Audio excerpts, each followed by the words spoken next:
I want to thank Bud Greaves and Jack Ryan for being flexible with their schedules so that I could speak to you this morning. I appreciate that. I thought I would start this morning with a story.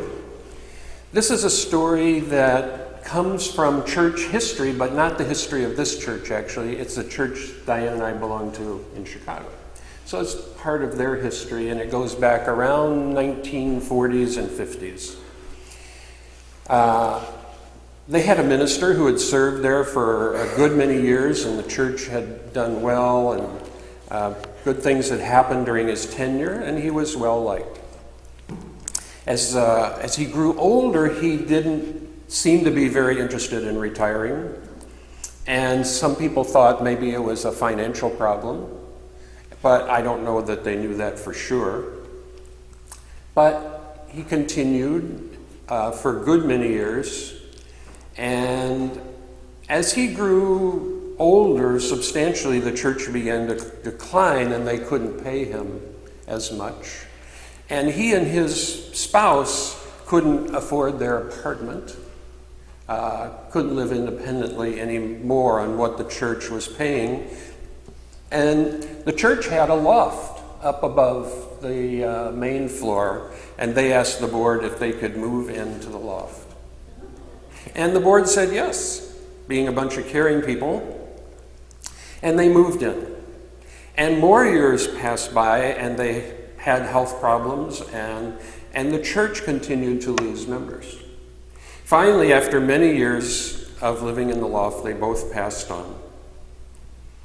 And he had continued as the minister all those years, and the church had dwindled down to a very small fraction of what it was before. Part of the good news of this story is that some strong lay leaders brought the church back to life. And over a course of about 10 or 20 years, it came back and became a very vibrant church, which is a wonderful thing. So this is a story that they tell and that I've been aware of for many years, and it has a lot of different dimensions to it, I think. One of them is, why didn't they have enough money to retire? At General Assembly, we took up a collection. There's called the Living Tradition Fund. We take up a collection that is in place to help ministers and other UU leaders who get into financial trouble with debt or retirement. So they didn't. Why did that happen? Another interesting dimension of this story is that he really did not want to leave that role.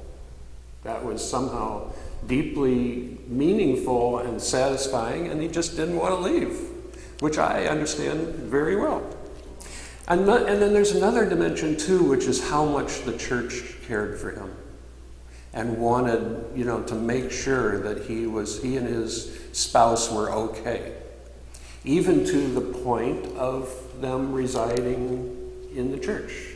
But it may not have been perhaps the best decision, but it was an expression of their love and affection for this couple. So it's a complex story, I think.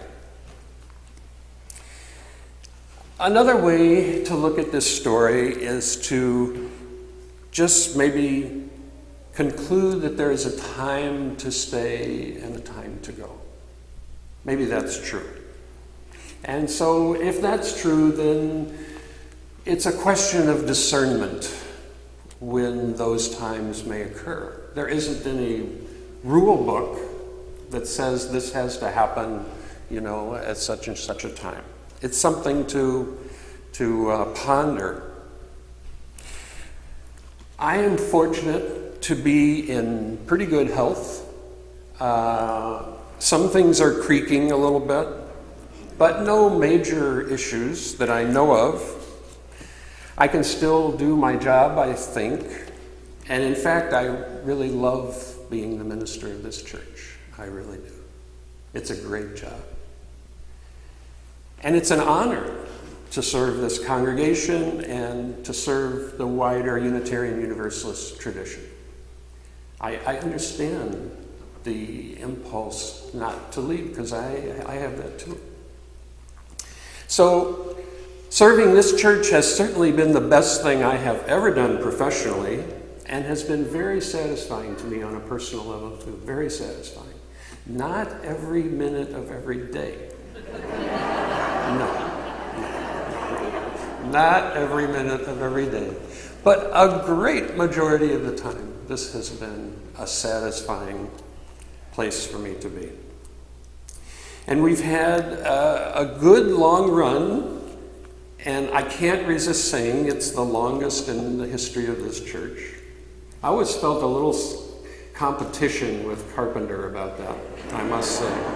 So, and we have done significant things in these 27 years. We really have. I mean, one of them is this building that exists here, this gorgeous place, designed by a lifelong member, Les Kenyon.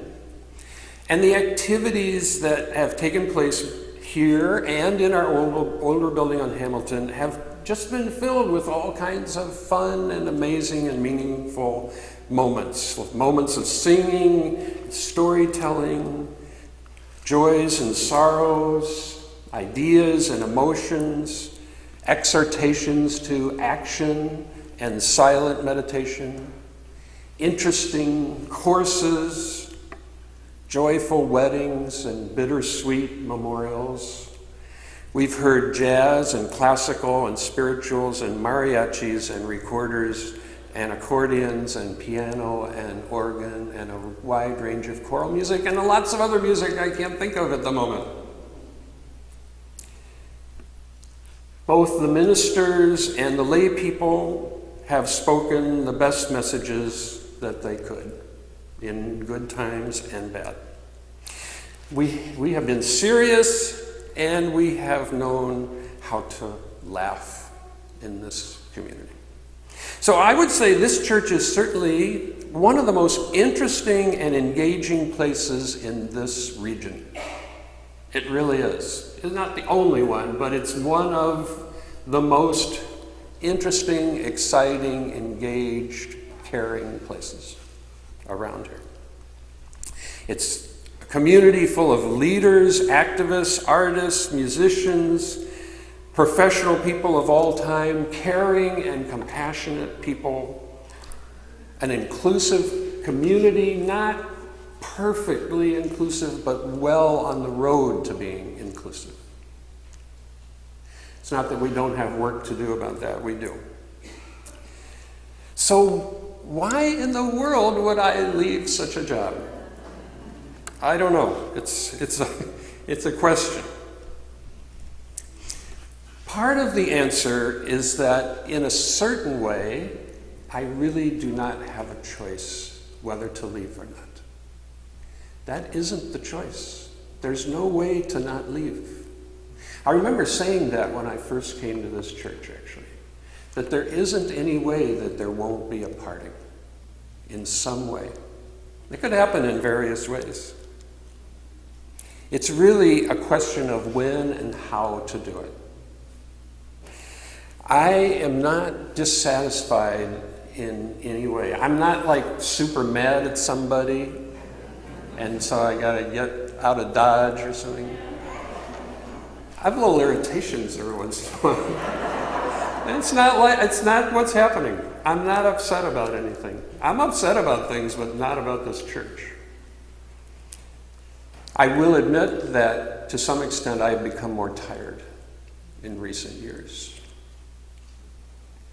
I feel the approach of my 70th birthday, which is in about 3 months, I think, as a time to reevaluate my life and how much life might be left for me, which is a complete unknown, and what things I feel I want to do. And I also want to do what's best for this congregation. And I have thought for many years, as Diane and I have thought about this endlessly, and I've talked to many smart people about this, one of the things I have wanted to do is to leave this congregation in good shape. I've not wanted to leave when there was a major problem confronting us or a financial crisis or any of that sort of thing. I have always wanted to leave when this congregation is doing well.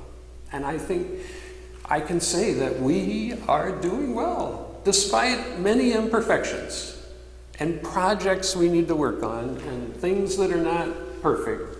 We are doing well. It doesn't mean we don't have any differences of opinion. We do. But we're financially stable. We have a great staff.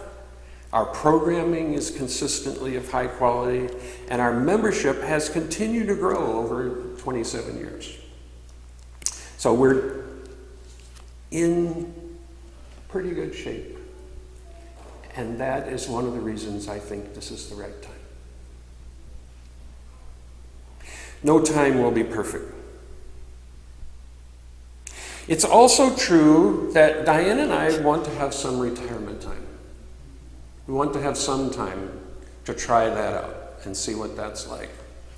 And we don't know how long that will be, but we also know that sometimes you need to take opportunities when they're there, because they might not be there. When Diane and I first met at the Evanston UU Church in 1978, she thought she was going to meet her uncle for some kind of event at the church, and she didn't know what it was. But actually, it was a singles group. This is true. And Diane's uncle was in the singles group. And when we got there that night, we were assigned at random to different rooms, which were RE classrooms, actually. And we got room number 8, and there was a circle, and we sat down next to each other, and then you're supposed to introduce the person next to you to the group. You've probably been through that a few times. And the first thing we found out is that we had both lived in New Mexico, and we both loved it. And so that was like the first thing that kind of got us going. We got married pretty soon, pretty quick after that. And when we got married, we made something called the Big Plan. That was its official name, the Big Plan. And the Big Plan is that we were going to move to New Mexico. That was the Big Plan. And so we think that the time for the Big Plan is now, after almost 40 years. So that's the plan. It's not that elaborate, but it's big. I don't want to get to the end of my life and say, why didn't we do that? I don't want to do that. Now, it may be that we won't like it out there. I'm going to say, boy, these guys don't have any clouds in them, and we'll need to be back in the Midwest. It may be a really horrible place. We're going to Santa Fe, by the way. Which, who knows, maybe is a horrible place underneath a thin veneer of beauty.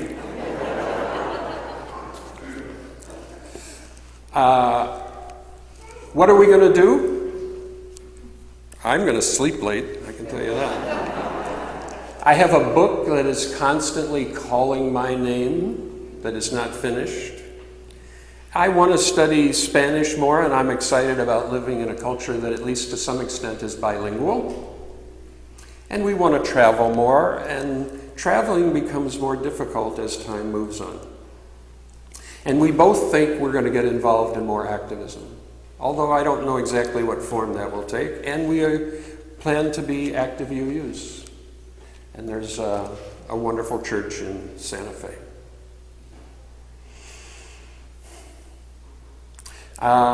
The times we live in call for us to be involved in community activities if we are going to get through our present difficulties and preserve our democracy. So we're going to be active in that. And I don't know the form that will take, actually. And also, Santa Fe is very rich in cultural opportunities, and that's a great thing. Could we stay in Peoria? No. We can technically. We could. But the problem is that you're going to have a new minister. And that minister is not going to want to see me around. Tell that dude to get out of town, man. It's not healthy. It would not be healthy, and it would not be fair to whoever that is. And so that's part of the reason we need to go. And the other part is that we want to go to this particular place, and we've been talking about it. Now, it has already occurred. You could ask Kathy Carter all about this, but I'll give the brief summary. It has already occurred in our history that this has been a problem, because B.G. Carpenter was here for 22 years. Only 22. That guy was a slacker, I'll tell you. He was here for 22 years and then left and went out to California and decided he didn't like it that much and came back and lived in Bloomington Normal. But the next minister, Clinton Lee Scott, in his autobiography complains against Carpenter. That he came back to the area and he meddled, is the word, I think. Is that the word? He meddled in the church. And Scott was upset about that.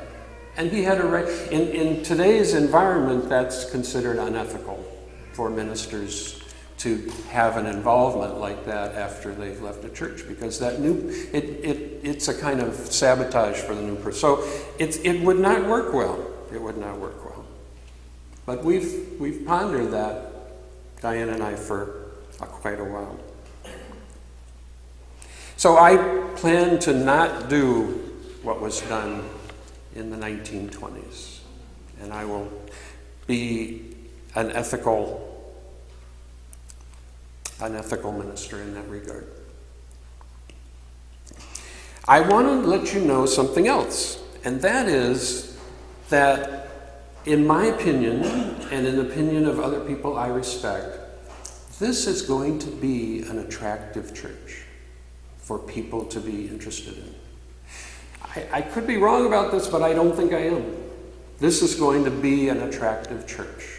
The combination of a caring and active congregation that's full of all kinds of interesting people, the financial health. Ministers are not as excited about moving into places that are in financial crisis, although somebody has to do that. The financial health, the gorgeous setting that we have here, the land, the building, the fascinating history. Good people are going to be attracted to this place. And so make sure that you conduct that search as thoughtfully as you can. I already know you will do that. But expect something good. Expect something good. You may get somebody who keeps their office clean.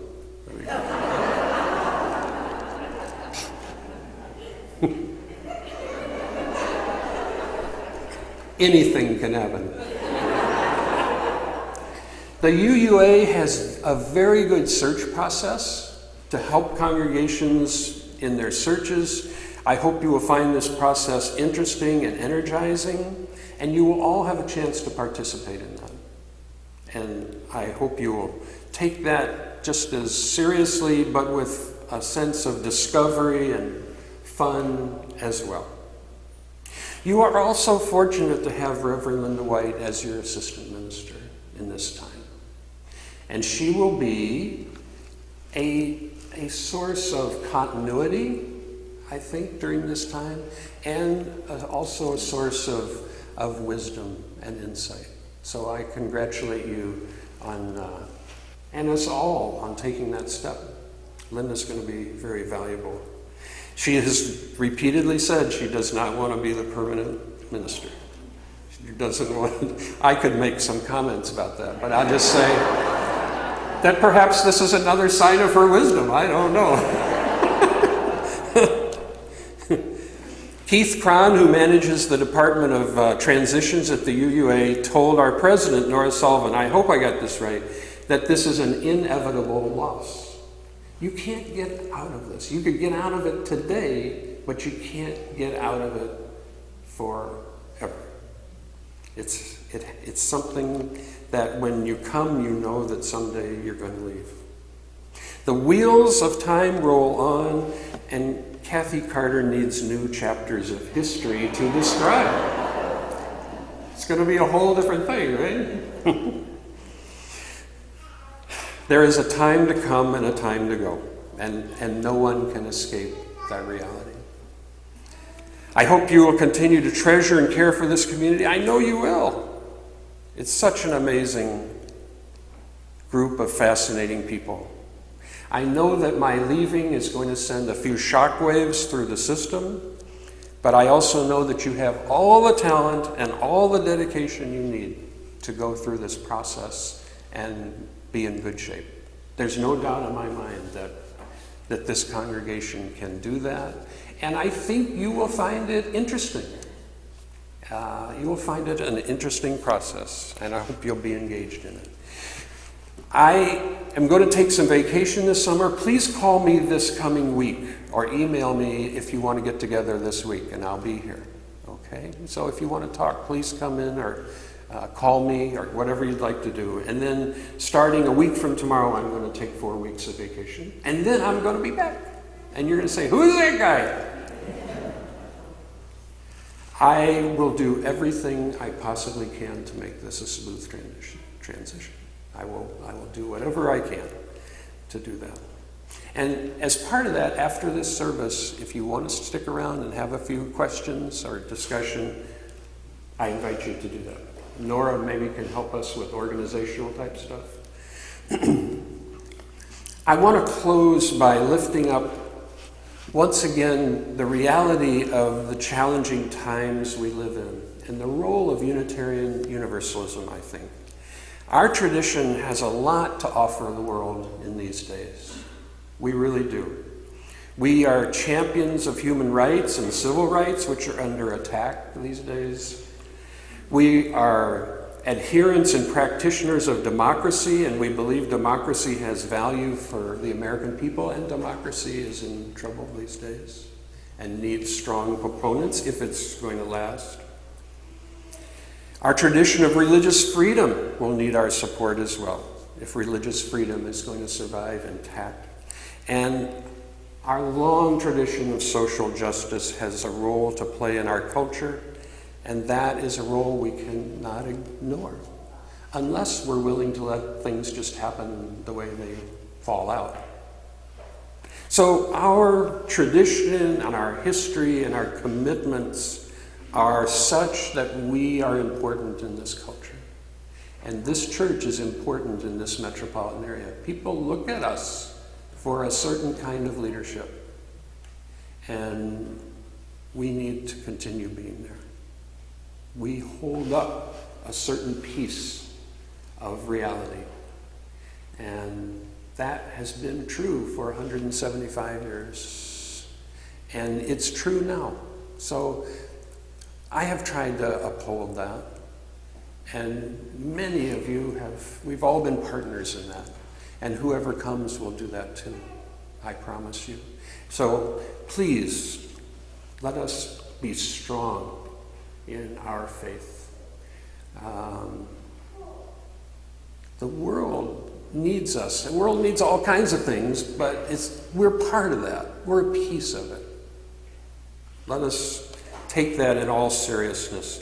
President Susan Frederick Gray of the UUA likes to say, this is no time for a casual faith. We need to be in it. My friends, I am not leaving yet. So I hope for these next 6 months we can enjoy ourselves and play our own parts as this process unfolds. It's going to be interesting. Diane and I are going crazy trying to get our house ready to sell. But let's enjoy this. I really want to enjoy this time. This is such a great place. Dang. I want to enjoy this with you. I know, actually, that I'm giving up something wonderful. And it may be that I have just taken leave of my senses. It may be. Or It may be that we're all in the grip of this enormously creative, unfolding developmental process, which is our source and our destiny for all of us. And so, may our paths all lead us to a sense of loving community wherever we may be. So be it.